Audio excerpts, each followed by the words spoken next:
"Ma'am, step out of the truck and keep your hands where I can see them."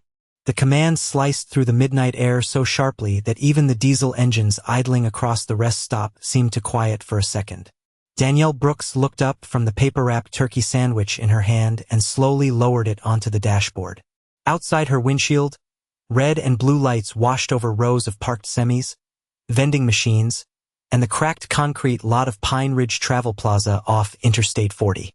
Rain from 20 minutes earlier still clung to the pavement, turning every flash into liquid color. Danielle exhaled once, steady and controlled. 14 hours behind the wheel from Amarillo to eastern Tennessee had left a dull ache in her shoulders, but her eyes were clear, alert, and impossible to read. She reached for the cab light, clicked it on, and the inside of the truck glowed warm amber against the cold night. Her logbook sat neatly clipped beside a road atlas. A thermos rested in the cup holder. Everything in its place. Everything calm. Officer Ryan Cole stood below the driver's side door with one hand on his belt and the other gripping a flashlight aimed directly at her face. Tall, square jaw, patrol cap low over his brow.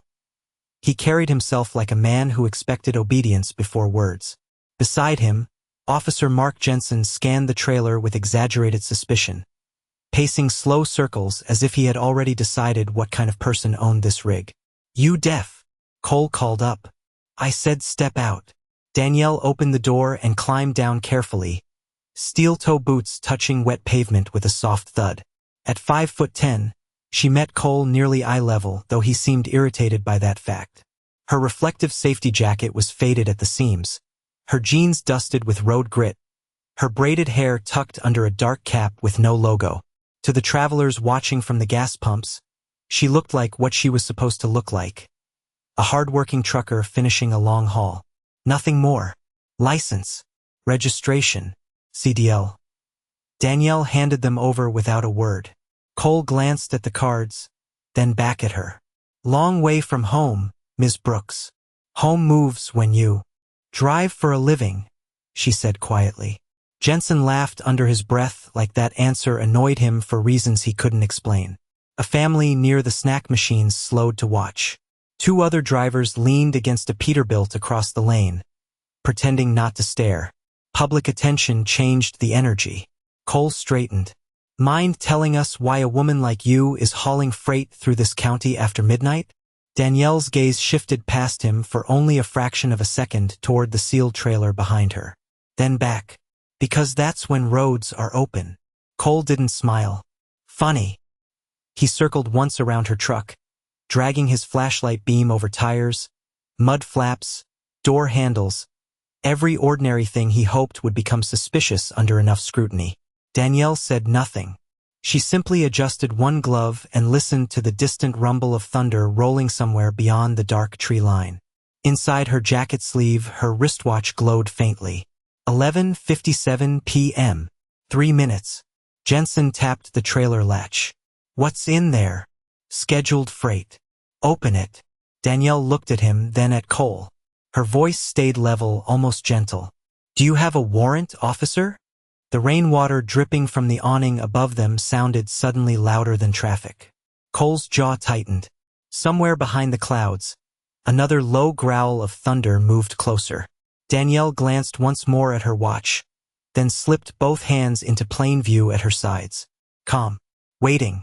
Counting. Officer Ryan Cole let the silence hang for a moment, the kind of silence meant to make other people nervous. Danielle Brooks did not move. Water dripped from the edge of the fuel station canopy in a steady rhythm. Somewhere across the lot, an 18-wheeler released air brakes with a sharp hiss, then settled back into stillness. Cole stepped closer and handed her license back with 2 fingers, as if even the plastic card annoyed him. "You know what I think?" he said. "I think you are hiding something in that trailer and hoping nobody notices." Danielle slid the card into her jacket pocket. "Then you should bring the paperwork that proves it." Jensen let out a short laugh and walked to the rear of the trailer again, tapping the sealed latch with his flashlight. "She has got attitude," he said. "Usually means there is a reason." Danielle looked past them toward the dark highway beyond the rest stop. Headlights moved like distant stars between stands of pine trees. The interstate never truly slept. It only changed shifts. Cole noticed where she was looking. "Expecting someone?" he asked. "Always," Danielle replied. Her tone was calm enough to make him dislike her even more. He took a step closer, lowering his voice. "Listen carefully. Around here, we keep roads safe. We stop smugglers, traffickers, thieves, people who think a truck gives them cover. You fit enough boxes to make me curious." Danielle met his eyes. "Curiosity is not probable cause." Jensen whistled softly. "Hear that? We got ourselves a roadside lawyer." The two truckers across the lane exchanged glances. One of them folded his arms and stayed where he was. The family near the vending machines quietly moved inside the travel store.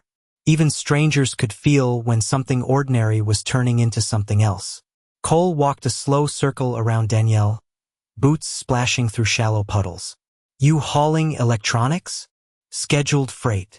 Produce. Scheduled freight. Cash. Scheduled freight. You think you are clever?" Danielle tilted her head slightly. "No, officer. Just accurate." For the first time, Jensen stopped smiling. He studied her face more carefully now, as if searching for the crack that should have appeared by now. There was none. No trembling hands. No hurried speech. No defensive anger. Just patience sharpened into discipline. Cole looked toward the trailer and made a decision born more from pride than procedure. "Open it." Danielle did not answer immediately. She raised her wrist and glanced at the glowing watch face. 11:58 p.m. 2 minutes. "I asked you a question," Cole snapped. "And I am still waiting for a lawful basis," she said. Thunder rolled again, closer this time, vibrating through the sheet metal roofs around them. A gust of wind swept wrappers across the concrete. Jensen stepped in beside Cole. "We can detain you until K9 gets here. Then, call K9, Danielle said. "But make sure they arrive on time." That landed strangely. Both officers paused. Cole narrowed his eyes. "On time for what?" Danielle looked toward the highway once more, then back to him. "For the part where this becomes your problem." A black SUV appeared far down the exit ramp, moving faster than the posted speed. Then another set of headlights behind it. Then another. Cole turned slightly, irritation flickering into uncertainty. Danielle remained still, hands visible at her sides, shoulders relaxed, eyes steady. Her watch clicked to 11:59 p.m.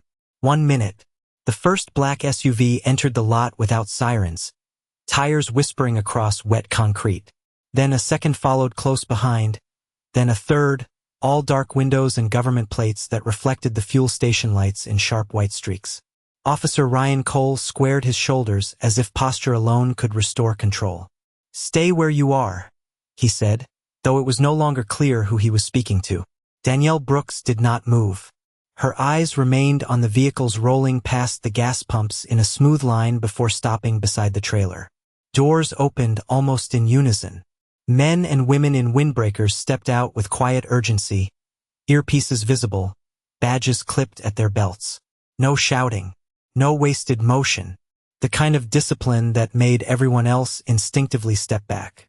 Jensen lowered his flashlight. "Who are these people?" he muttered. Cole did not answer. A tall woman with silver hair pulled into a tight knot walked straight through the rain mist toward Danielle. She wore a navy field jacket with bold yellow letters across the chest. FBI. The letters seemed to drain the color from both officers at once. She stopped in front of Danielle first, not them. "Agent Brooks," she said, voice clipped and professional. "You are 2 minutes behind schedule." Danielle allowed herself the faintest smile. "Traffic near mile marker 212. The woman nodded once, then turned to Cole and Jensen with a look so controlled it felt colder than anger. "Supervisory Special Agent Helen Graves. Which one of you interfered with an active federal operation?" The rest fell, nearly silent. Even the idling trucks sounded distant now. Cole cleared his throat. "We were conducting a lawful roadside inquiry." Graves stepped closer. "You detained my undercover asset, delayed a monitored transfer, and nearly compromised an 8-month investigation tied to interstate trafficking and stolen cargo networks. Jensen blinked hard. Asset. Graves did not look at him. Agent Brooks embedded as a long-haul driver across 6 states. Deep cover. No public record attached to this assignment. Which means if either of you had opened that trailer, you would have destroyed evidence and warned targets already under surveillance. Cole glanced at Danielle as if seeing her for the first time. The faded jacket, the road dust, the calm expression, all of it rearranged itself in his mind too late. She never identified herself, he said weakly. Danielle finally spoke. That was the undercover part. One of the nearby truckers let out a low whistle before quickly pretending he had not. Graves extended a folder to another agent, who immediately walked toward the trailer with 2 technicians carrying sealed cases. More vehicles arrived at the entrance, including a marked county unit that stopped short when the deputy inside saw the scene and chose not to approach. Rain began again, softer now, ticking across hoods and windshields. Cole removed his patrol cap and held it at his side. "Ma'am, we did not know." Graves answered without sympathy. "That sentence has never repaired bad judgment." Jensen looked down at the wet pavement. Danielle checked her watch one last time and slid it beneath her sleeve. Midnight. Right on schedule. Across the lot, hidden cameras mounted near the trailer lights blinked tiny red signals as technicians documented everything. The freight doors were not ordinary freight at all. They were the final bait in a chain of transactions federal agents had been tracing for months. And 2 local officers had almost announced the trap before it closed. No one moved for several seconds after Supervisory Special Agent Helen Graves finished speaking. The rest stopped, so loud only minutes earlier, now felt wrapped in a strange kind of quiet. Rain tapped lightly on metal roofs. Neon signs buzzed above the convenience store windows. Diesel engines idled in the distance like low thunder refusing to leave. Officer Ryan Cole stood with his cap in one hand, eyes fixed somewhere past Danielle Brooks, as if refusing to look directly at the mistake in front of him might shrink it. Officer Mark Jensen took a slow step backward and nearly bumped into the patrol cruiser behind him. Graves turned to the agents near the trailer. "Proceed." At once, the team moved into a rhythm polished by repetition. One technician scanned the lock seal. Another documented tire tracks and plate numbers. A third agent unpacked a portable monitor from a hard case and connected feeds from hidden cameras mounted inside the trailer walls. Grainy footage flickered to life, showing stacks of ordinary shipping pallets concealing narrow compartments lined with tracking devices. Danielle watched the screen only briefly. She had seen enough of that trailer over the past 8 months to know every bolt, hinge, and false panel by memory. Graves faced her again.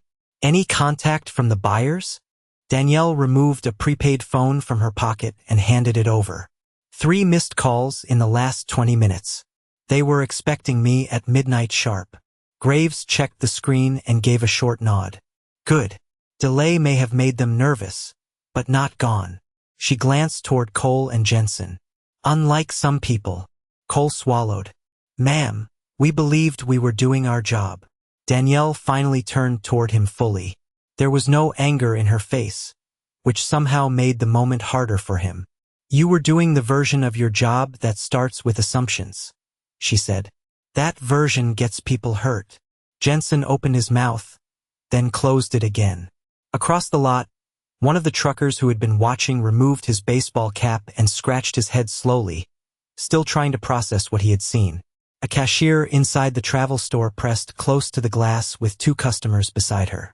Word had already spread without a single announcement. Graves signaled another arriving unit. "Internal Affairs has been notified. Body camera footage is being preserved." Cole stiffened. "Internal Affairs?" "Yes," Graves said. "Because delaying a federal operation is one issue. How you chose your target is another." Rain slid from the brim of his cap onto his knuckles. He said nothing. Danielle stepped toward her truck and reached into the cab for the sandwich she had set down earlier. The paper was damp now. She looked at it, then set it back on the seat untouched. "You never got to eat?" asked a younger agent standing nearby. "Comes with the route," she said. He smiled nervously, unsure whether he was allowed to. Graves checked her watch. We still have a window. Agent Brooks, can you continue? Danielle looked at the trailer where technicians were resetting hidden compartments and confirming transmitters. Then she looked toward the interstate, where headlights streamed past in silver lines. I have come too far to stop at a gas station, she said. Graves allowed the smallest hint of approval. That is what I expected. Cole lifted his eyes at last. After everything we did, you are still going back out there? Danielle placed one boot on the truck step and paused. Some of us do the work even when it is uncomfortable, officer. She climbed into the cab, shut the door, and the sound echoed through the wet night like a final stamp of authority. The engine of Danielle Brooks's rig came alive with a deep, steady rumble that seemed to reset the entire parking lot. Water trembled in the puddles beneath the chrome bumper. Headlights cut across the rain and stretched long white beams toward the interstate ramp. Inside the cab, Danielle adjusted her mirrors with practiced precision, each movement economical, calm, exact. Outside, agents moved around the trailer making final checks. Magnetic trackers were confirmed. Audio relays blinked green. Hidden cameras inside the false cargo walls streamed clean footage to the command monitor near Supervisory Special Agent Helen Graves. Every second mattered now. The buyers had already called 3 times.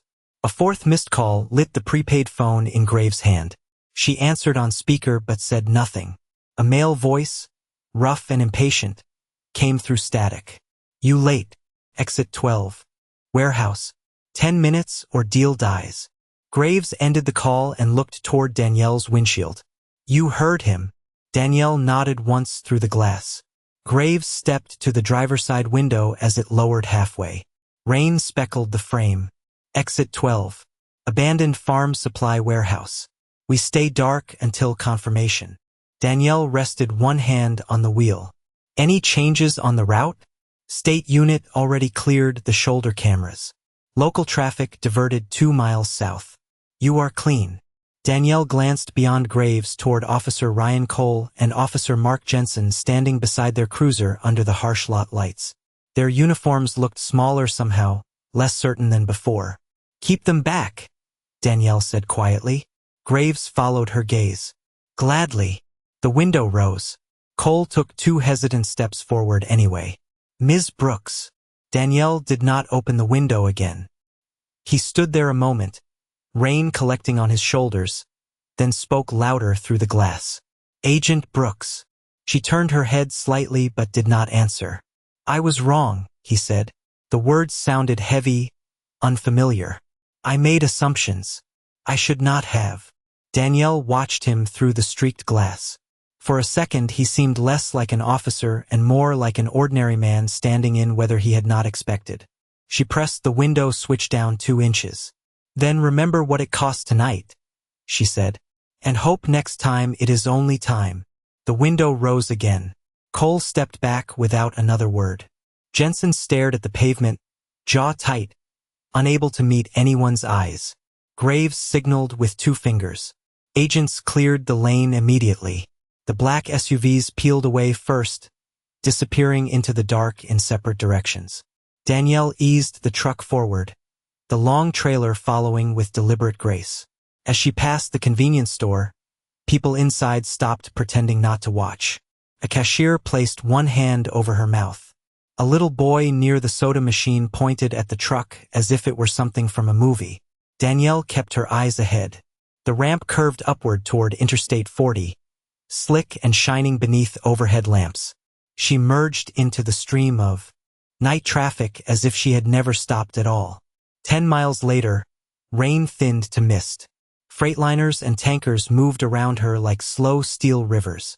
In her mirror, faint headlights appeared at measured intervals, too disciplined to be random, too distant to be obvious. The team was in place. Her phone buzzed once from the cup holder with a coded text from Graves. Green light. Danielle deleted it instantly. Exit 12 signs appeared in 1 mile. She loosened her grip on the wheel, then tightened it again. 8 months undercover had led to one final drop in a forgotten warehouse off a dark Tennessee road. Behind her sat evidence. Ahead of her waited the men who thought they were meeting a vulnerable driver running late. Danielle lowered her speed signal and guided the truck toward the off-ramp, face calm, heartbeat steady, eyes bright in the dashboard glow. Exit 12 was little more than a broken ribbon of asphalt slipping away from the interstate into darkness. Danielle Brooks guided the rig down the ramp at 30 miles an hour, wipers brushing away the last thin mist from the windshield. The farther she drove, the quieter the world became. No gas station lights, no passing traffic, only the steady growl of the engine and the occasional flash of tree trunks in her headlights. 2 miles in, an old sign leaned sideways near a chain-link fence. Carter Farm Supply. The letters were faded almost white. Beyond it sat a wide warehouse of corrugated metal and cracked concrete, the kind of place forgotten by maps and memory. One floodlight burned above the loading dock, buzzing weakly and painting the rainwater in pale yellow streaks. Danielle rolled forward slowly and parked exactly where she had been instructed, 20 feet from the dock door.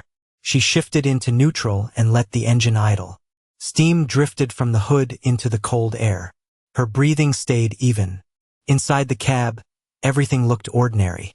Fast food napkins, a coffee thermos, a pair of gloves on the passenger seat. But beneath the dashboard, silent transmitters fed every sound and movement back to agents hidden in the tree line and service roads beyond the property.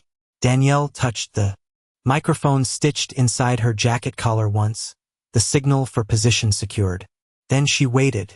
Waiting had become the true work of undercover life. Waiting while people underestimated you. Waiting while they lied to your face. Waiting while anger asked to be used and discipline told it to sit down. 8 months of truck stops, way stations, false names, cash receipts, and long highways had taught her that patience could be sharper than force. Headlights appeared at the far end of the lot. A lifted pickup truck rolled in first, then a cargo van with no logos, then a black sedan that parked sideways near the dock. Engines cut off one by one. Doors opened. 3 men stepped into the weak floodlight wearing jackets and work boots. A 4th remained inside the sedan. The man from the pickup approached with the loose confidence of someone used to being obeyed. Thick beard, ball cap, gray hooded sweatshirt. He looked up at the cab and spread his arms. "You finally made it." Danielle cracked the window 3 inches. "Roadblock on 40. You got the load? You got payment?" He smiled without warmth. "That sounds like trust issues." Danielle glanced once toward the warehouse door, then back at him. "That sounds like business." The man laughed and motioned to another worker carrying a duffel bag. He set it on the wet concrete and unzipped it halfway. Bundles of cash wrapped in bank bands sat inside. Enough to convince. Not enough to be the whole story. Danielle knew men like this always arrived with one lie visible and another hidden. "Open the trailer," he said. Danielle did not move. "My policy is money first." He stepped closer to the door of her cab. "Your policy?" The smile thinned. "You are late, driver. Do not confuse luck with leverage." Danielle looked at him carefully, memorizing cadence, posture, hands, every detail a courtroom might need later. Then she glanced in the side mirror. Far beyond the fence line, nothing but darkness. Exactly as planned. The man tapped the truck door with 2 knuckles. "I am losing patience." Danielle reached for the handle, then stopped. Her eyes lifted past him toward the sedan where the 4th figure still sat, motionless behind tinted glass. That was the real decision maker. That was the one she had crossed 3 states to meet. She leaned back in her seat and spoke softly enough that only her wire would fully catch it. Primary target confirmed. Then she looked down at the man below and gave him a calm, unreadable smile. "Now we can begin." The bearded man waited below the cab door, impatience rolling off him like heat from pavement. Behind him, the cargo van idled softly. The black sedan remained still, its dark windows reflecting the weak floodlight and nothing more. Danielle Brooks kept one hand on the steering wheel and the other near the latch, posture loose, breathing steady. In her ear, hidden beneath braided hair and a work cap, a voice whispered only 2 words. "Stand by." She looked down at the man and tilted her head. "You said we begin." He forced another smile. Then opened the trailer. Danielle reached toward the dashboard instead.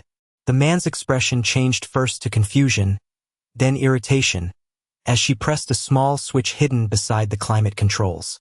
Nothing dramatic happened. No sirens. No flashing lights. Just a quiet click somewhere deep inside the truck.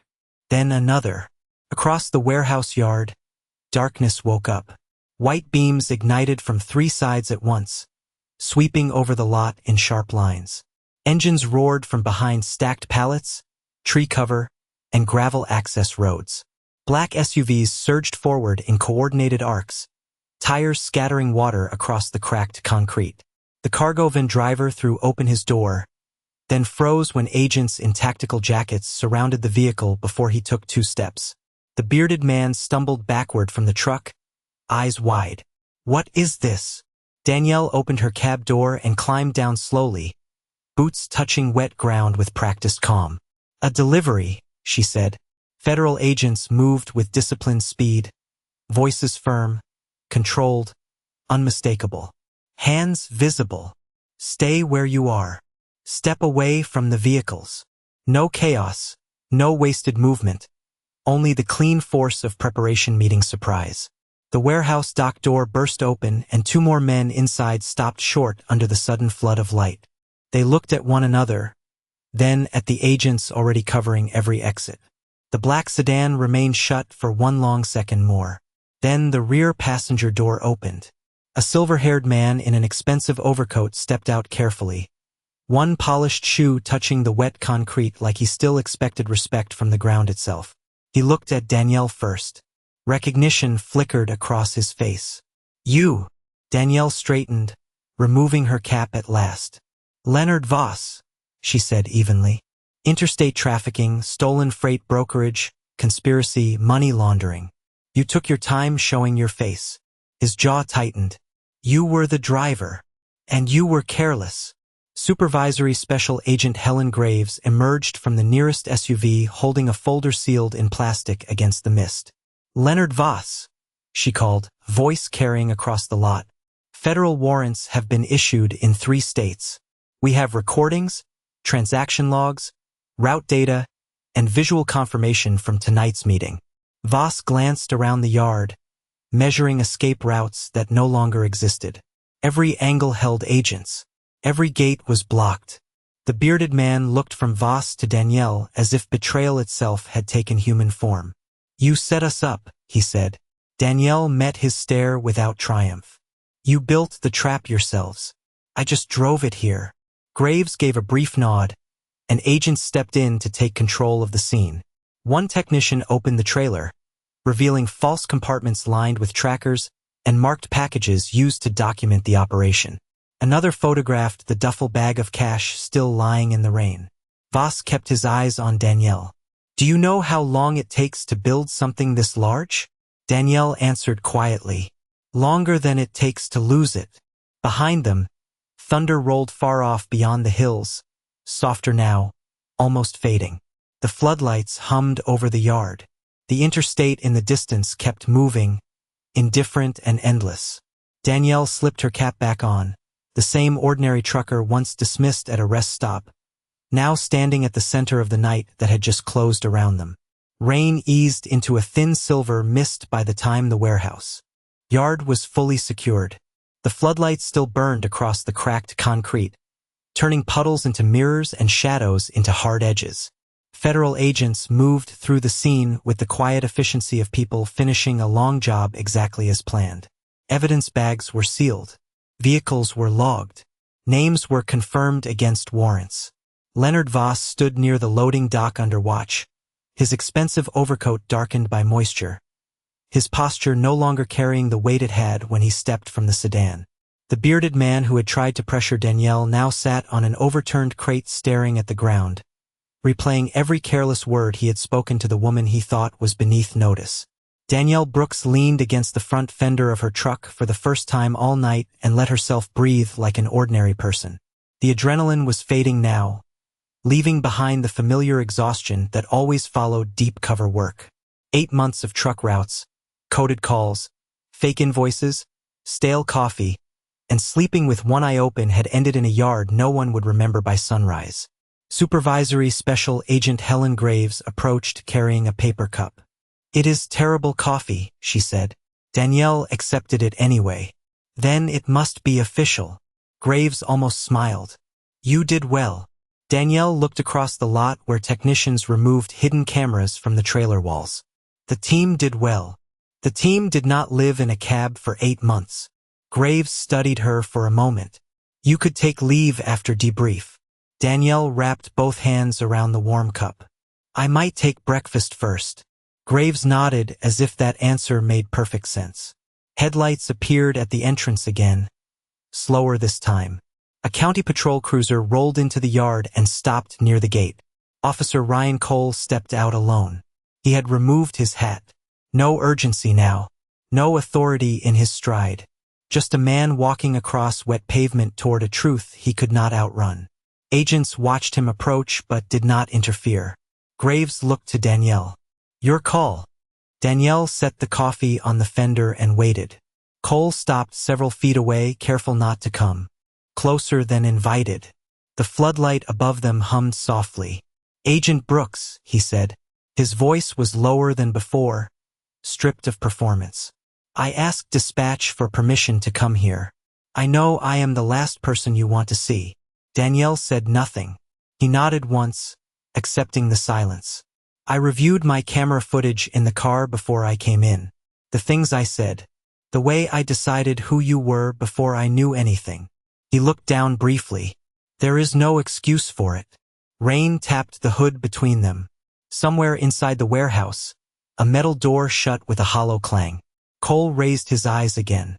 "I wanted to apologize directly, not because of your badge, because of how I treated you before I knew about it." Danielle held his gaze for several seconds. "That is the point you missed tonight," she said quietly. "Respect should not need a badge." The words landed harder than anger could have. Cole swallowed and nodded. "You are right." He reached into his jacket and removed a folded incident report. "I filed my own statement. Full account. No edits." Danielle glanced at the paper but did not take it. "Good." He hesitated. "I am trying to do better than good." For the first time, her expression softened, not into forgiveness, but recognition of something honest beginning. "Then start with the next person," she said. Cole lowered his head once in thanks. No handshake, no dramatic reconciliation, just a small human correction made under cold lights in the middle of nowhere. He turned and walked back toward his cruiser slower than he had arrived. Graves picked up the coffee and handed it back to Danielle. "You always this generous?" Danielle took a sip and looked toward the brightening eastern horizon beyond the trees. "No," she said, "just practical." Dawn arrived slowly over eastern Tennessee, washing the warehouse yard in pale blue light that made the night feel almost imagined. The floodlights clicked off one by one. Without them, the place looked smaller, older, less dramatic than it had a few hours earlier. Cracked concrete, rusted dock doors, a bent chain link fence swaying lightly in the morning breeze. Federal vehicles were already departing in. Staggered lines, carrying sealed evidence, statements, and the long paper trail of a criminal network that would now continue in courtrooms and offices far from this forgotten road. Danielle Brooks stood beside her truck with a fresh cup of coffee and watched the sky brighten above the tree line. For the first time in months, there was no role to maintain. No false delivery schedule. No burner phone. No need to measure every sentence before speaking. Just the quiet weight that comes after surviving something difficult for a long time. A technician handed her a small cardboard box containing personal items removed from the cab during evidence processing. Her atlas, a spare flashlight, pair of gloves, the paper-wrapped sandwich from the rest stop, still untouched and now slightly crushed. Danielle laughed softly to herself and set it back in the box. Supervisory Special Agent Helen Graves approached with a folder tucked under one arm. "Debrief begins in Nashville at 10:00 hours, she said. "Psych eval after lunch. Then mandatory leave." Danielle raised an eyebrow. "Mandatory? That means it is not a suggestion." Graves handed her the folder. Inside was a commendation memo already signed by 2 departments that usually took months to agree on anything. Danielle closed it without reading further. "Thank you." Graves studied her for a moment. "What will you do first?" Danielle looked toward the interstate over the trees where traffic hummed unseen. "Drive somewhere nobody needs anything from me." Graves gave a rare full smile. "Reasonable." Near the gate, a county cruiser still waited. Officer Ryan Cole remained inside, engine off, watching crews finish their work. He did not approach again. He simply sat there with both hands on the wheel as if learning how stillness felt. When Danielle climbed into her cab, she caught a glimpse of him through the side mirror. He lowered his eyes first. She started the engine. The familiar rumble filled the morning air, steady and grounded. Graves stepped back and gave a short nod. Danielle returned it, then eased the rig through the open gate and onto the narrow road leading back to the interstate. Sunlight touched the hood in long gold bands. Fields on either side held beads of rain that flashed like glass. By the time she reached the on-ramp, the world had resumed its ordinary pace. Commuters hurried north. Tankers rolled west. Minivans carried sleepy children toward school. No one looking at the truck merging beside them would know what had happened before sunrise. That anonymity felt like a gift. She settled into the lane, one hand on the wheel, coffee warm in the cup holder, windows cracked just enough to let fresh air in. At mile marker 19, she passed another rest stop where travelers moved in and out beneath bright signs and clean pavement. For a brief second, she remembered the flashlight in her face, the assumptions in a stranger's voice, the way respect had been withheld until authority appeared. Then she let the memory pass behind her like any other exit. The road ahead opened wide under clear morning sky. Danielle pressed lightly on the accelerator and the truck answered with smooth power. No smile, no victory speech, no need. Just miles of highway, sunlight on chrome, and the quiet sound of justice continuing forward.